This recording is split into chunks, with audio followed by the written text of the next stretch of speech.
दोस्तों, आज भी हम ऐसे समाज में जी रहे हैं जो आज भी पुरुष प्रधान है। आज भी जब लड़की का जन्म होता है तो अधिकतर घरों में मायूसी छा जाती है और मित्रों, यह और कुछ नहीं बल्कि हम मनुष्यों की अज्ञानता है। लड़की को पूछ समझते हैं, परंतु आपको जानकर हैरानी होगी, लड़की का जन्म हर किसी के घर में नहीं होता बल्कि उसी के घर होता है जो भाग्यशाली होते हैं और अपने अपने पुण्य कर्म अर्जित किए होते हैं। और आज हम आपको यही बताने जा रहे हैं कि भगवान कैसे घरों को लड़की का जन्म देने के लिए चुनते हैं और वह कौन से पुण्य कर्म है जिसकी वजह से कोई भी इंसान बेटी का माँ बाप बनता है।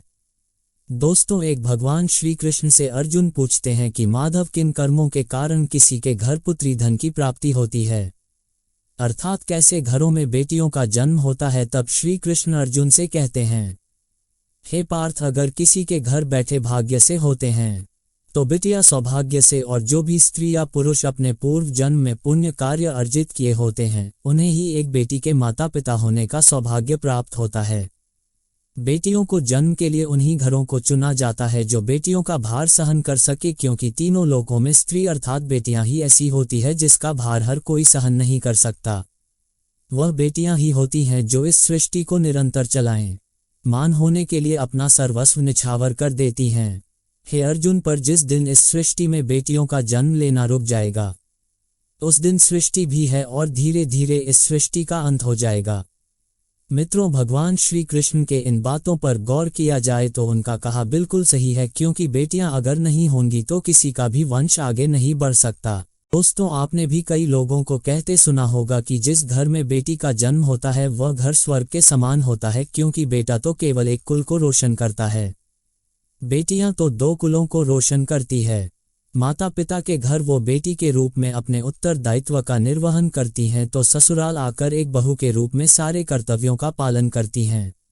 दोस्तों, आजकल आप सुनते ही हो, बेटियां बहू परिवार में किसी के मर जाने पर उसका वर्णन नहीं कर सकते, लेकिन ये बिल्कुल भी सही नहीं है, क्योंकि रामायण में बताया गया है कि प्रभु श्री राम के पिता राजा दशरथ की मृत्यु हो गई तो माता सीता अर्थात राजा दशरथ की बहू ने ही उनका पिंडदान किया था, जिससे उन्हें जन्म मरण के चक्र से मुक्ति मिल गई थी। इतना ही नहीं, हिंदू धर्म शास्त्रों में बताया गया है कि बेटियां भी अपने पिता के नाम का पिंडदान कर सकती हैं। वही अगर ससुराल पक्ष में कोई पुरुष नहीं है तो इस स्थिति में बहू भी पिंडदान कर सकती है। इसलिए मित्रों, वह लोग बहुत किस्मत वाले होते हैं जिनकी घर में बेटी जन्म लेती है। वही वह प्रबल किस्मत के होते हैं जिनके घर एक से ज्यादा बेटियां होती हैं। शायद यही कारण है कि बेटियों को लक्ष्मी कहा गया है। दोस्तों, बहुत से लोगों की सोच यही होती है, बेटी है तो बिना समय गंवाएं और इस पर पढ़ाई में पैसे लगाए जल्द से जल्द शादी कर दो। लेकिन ये सोच एक बेटी के भविष्य को बर्बाद कर देती है। जरा सोचिए, एक बच्ची के मन में कितने सपने होते हैं, उसे कुछ करना है लेकिन ये सपने सिर्फ सपने ही रह जाते हैं। इसलिए अपनी बेटियों को सपने पूरे करने देना चाहिए, उन्हें जीवन में हर वह खुशी दे जो उन्हें मिलनी चाहिए। एक बेटे से ज्यादा एक बेटी हमेशा अपने माता पिता के लिए सोचती है। माता पिता को प्यार और अपनापन बेटी ही दिखा सकती है। बेटी के जन्म को एक जश्न की तरह मनाना चाहिए। माता पिता को बेटी को हमेशा एहसास दिलाना चाहिए, कितने खास है बेटी है।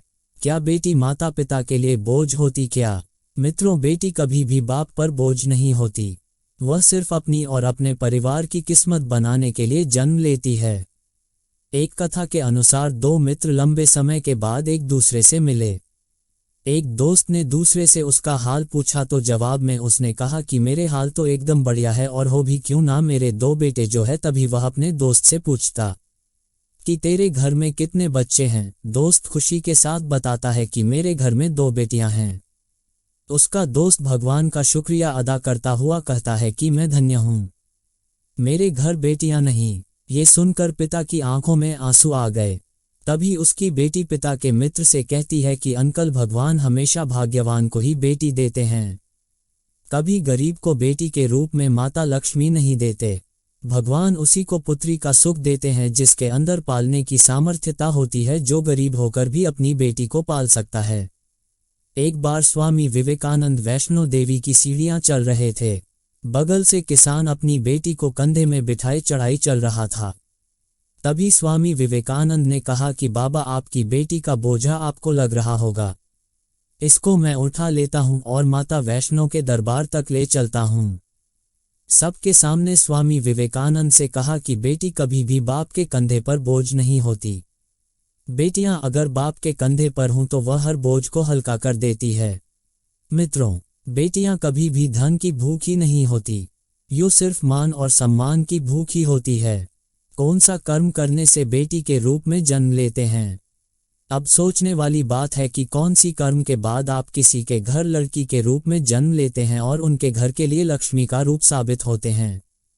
गरुड़ पुराण में बताया गया है कि जब आत्मा को नया जन्म मिलता है तब आत्मा को शरीर के अनुसार व्यवहार में चलकर अपने कर्म करने होते हैं। शरीर के जरिए कर्म करके कि एक आत्मा अपने जन्म के उद्देश्य को सार्थक भी बना सकती है और निरर्थक भी यदि कोई पुरुष महिलाओं का आचरण करता है, स्वभाव में महिलाओं वाली आदतें ले आता है या वही काम करना चाहता है तो एक महिला को करना चाहिए, तो ऐसे ही पुरुषों का आत्मा स्त्री का शरीर धारण करती है। वहीं गरुड़ पुराण में बताया गया है, यदि कोई व्यक्ति मृत्यु के अंतिम क्षण में किसी स्त्री को याद करते हुए प्राण त्यागता है तो वह अगले जन्म स्त्री के रूप में जन्म लेता है। वही अगर वह अंतिम क्षण में परमेश्वर का नाम लेता है तो वह मुक्ति के मार्ग पर अग्रसर हो जाता है।